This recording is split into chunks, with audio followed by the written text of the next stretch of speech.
Assalamualaikum warahmatullahi wabarakatuh. Alhamdulillah, wassalatu wassalamu ala rasulillah, amma ba'du. Allahumma salli wa sallim ala Muhammadin wa ala alihi wa ashabihi wa sallam ajma'in, amma ba'du. Hadirin kaum muslimin wal muslimat dimanapun berada yang dirahmati Allah subhanahu wa ta'ala. Alhamdulillah, kita masih dalam lindungan Allah. Mudah-mudahan kita senantiasa dalam lindungannya, demikian juga keluarga kita, orang-orang yang kita cintai, dan kaum muslimin dan muslimat. Salawat dan salam kepada ruh Nabi kita Muhammad sallallahu alaihi wasallam. Semoga kita menjadi di antara umat Nabi Muhammad nanti yang pengakuan kita dibenarkan dan ditahqiqkan oleh Rasulullah.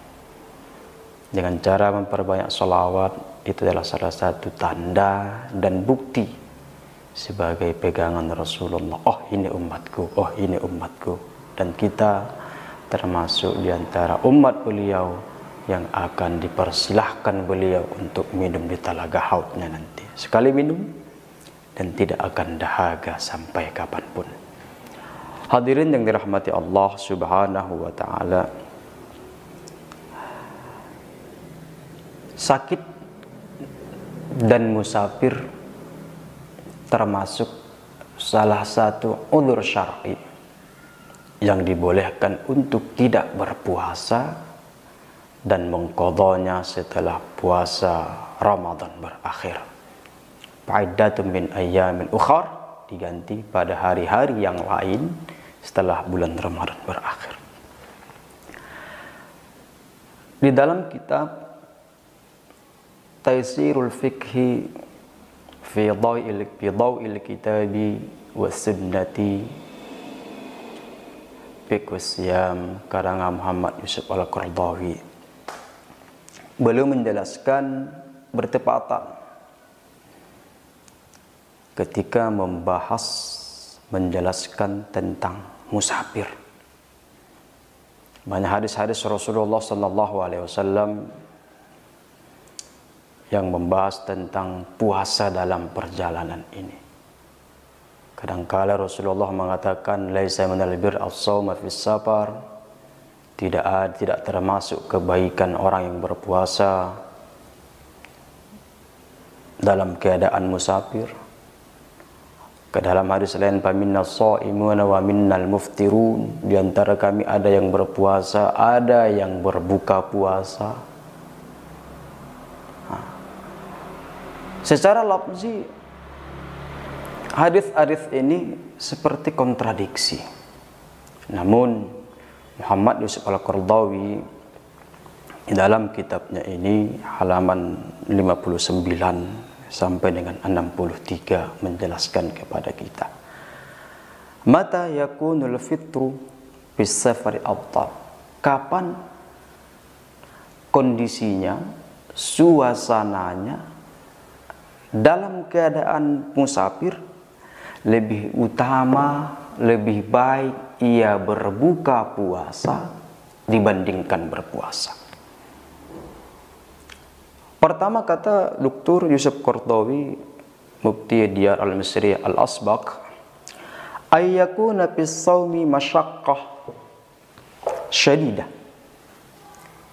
Dalam musafir ini, perjalanan ini, kita menemukan kerumitan yang bersangatan, kesulitan, kesukaran.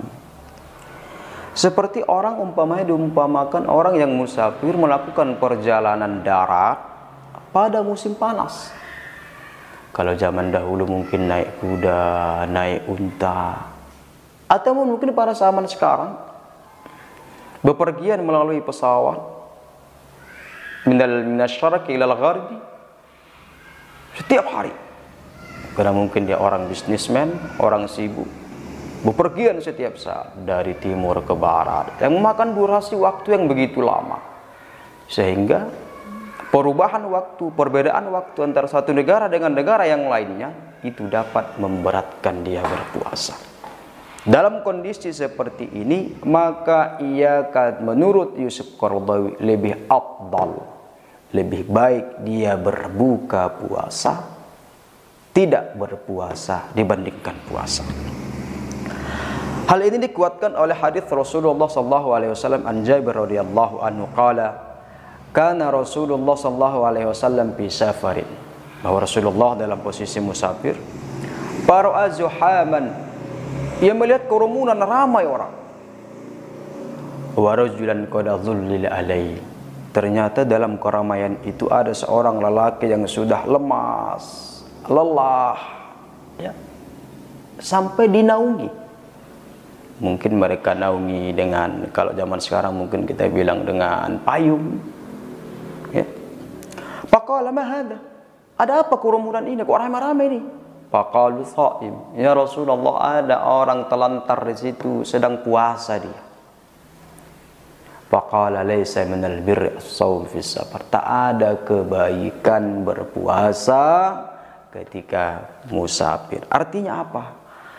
Kalau puasa itu menjadikan kita lemah, puasa itu malah menjadi beban bagi orang lain sehingga dia menaungi kita, melindungi kita, maka lebih baik kita berbuka puasa. Hadis ini muttafaqun alaih, hadis sahih, diriwayatkan oleh Bukhari dan Muslim.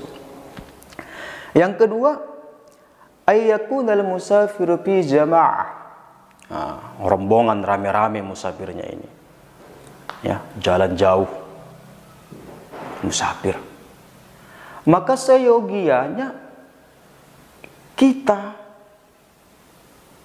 lebih baik untuk iftar, berbuka puasa daripada berpuasa, ya. Apalagi umpamanya, ya, sebagian berpuasa, sebagian tidak, kan sungkanlah rasa orang yang berpuasa itu makan minum, di sampingnya ada kawannya yang berpuasa. Ataupun mungkin akan merasa tersiksa sedikit secara psikis orang yang berpuasa, di sampingnya orang makan minum. Ada rasa sungkan, tidak ada kebebasan dalam berjamaah itu. Sehingga kata Yusuf Qaradawi, sebaiknya kita berbuka puasa. Hal ini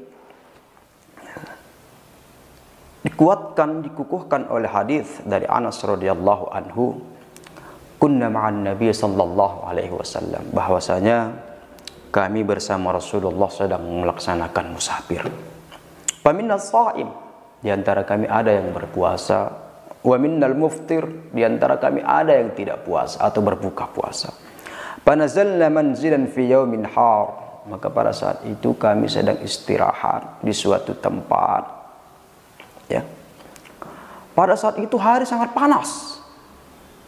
Aktsarana zillan sahibil kusa, maka kebanyakan kami menaungi dirinya dengan pakaian yang ia miliki. Kalau di gurun pasir kan ada penutup kepala seperti serban itu. Mereka naungi diri mereka sendiri dengan itu. Faminna may yattaqi syamsu biyadihi, di antara kami ada yang menaungi kepalanya dengan tangannya. Faqala fasaqata as-shaum wa qama al-muftiruna, maka pada saat itu gugurlah puasa itu. Wa qama al-muftirun, dan orang-orang yang berbuka puasa, fadarabul abaniyatal, maka mereka membuat khiyam, perkemahan, sedangkan yang puasa tadi lemas, tak bisa ngapa-ngapain lagi. Jadi yang kerja semua hanya orang-orang yang berpuasa, orang-orang yang tidak berpuasa yang bekerja, sedangkan yang berpuasa duduk santai, menenangkan diri, mengadamkan diri. Sehingga melihat kondisi seperti itu, hanya orang-orang yang tidak puasa yang sibuk memberi minum unta, mendirikan perkemahan khiyam. Maka melihat kondisi dan posisi yang seperti ini, apa kata Rasul? Kata Rasulullah, "Dhahabal muftiruna al-yawma bil ajri." Maka orang-orang yang berbuka puasa pada saat ini, mereka mendapat ganjaran yang lebih besar dibandingkan yang berpuasa. Kenapa? Karena mereka menolong yang tidak berpuasa. Sedangkan berpuasa hanya mementingkan diri mereka sendiri. Sedangkan yang tidak berpuasa, mereka sahabat, pasti mengqadha puasa yang mereka tinggalkan pada hari itu. Dan mereka berkhidmah kepada orang yang berpuasa, mendirikan khiyam, tempat istirahat, dan memberi minum unta-unta mereka. Hadirin dirahmati Allah Subhanahu wa taala. Yang ketiga adalah ayyakuna fil iftari ta'limul lis-sunnah. Berbuka puasa di dalam posisi musafir karena dia tujuannya untuk mengajarkan sunnah Rasul. Mungkin ada masanya nanti di suatu zaman kita, kaum muslimin, ada orang yang ingkar sunnah. Ada orang yang berkeyakinan bahwa umpamanya makruh berbuka puasa ketika musafir. Ada pendapat-pendapat yang seperti ini yang malah mengingkari sunnah untuk menyalahi, menentang pernyataannya itu. Maka lebih baik kita berbuka puasa untuk membuktikan bahwa pernyataannya itu, ungkapannya itu tidak sesuai dengan syariat, tidak sesuai dengan sunnah Rasulullah sallallahu alaihi wasallam. Man raghiba an sunnati falaysa minni, siapa yang tidak mengamalkan sunnahku maka tidak bagian dariku. Ia mengatakan umpamanya makruh. Atau mungkin orang tidak boleh berbuka puasa ketika musafir. Ketika pendapat ini menyebar syiar di tengah masyarakat, ketika ada alim ulama di situ, wajib dia menghentikan penyebaran syiar ini, terkhusus dalam kondisi musafir. Hadirin yang dirahmati Allah Subhanahu wa taala. Itulah yang ketiga. Sedangkan yang keempat adalah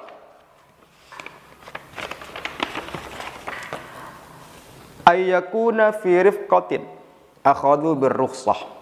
Mereka musafir bersama-sama, berjamaah, dan mayoritas mereka sudah mengambil yang rukhsah. Ya, wa aftaru. Ya, mereka berbuka puasa. Cuma dia sendiri yang tak berbuka puasa. Mengganjil-ganjili namanya, kalau orang Batu bilang. Yang ganjil pula kerjaanmu. Itu.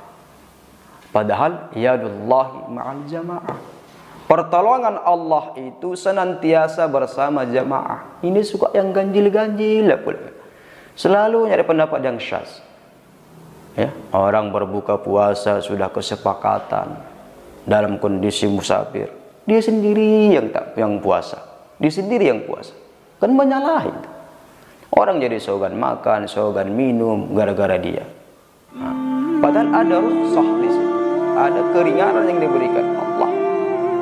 Malah dia bukan mengambil keringanan itu, malah dia memberatkan orang lain untuk mengamalkan rukhsah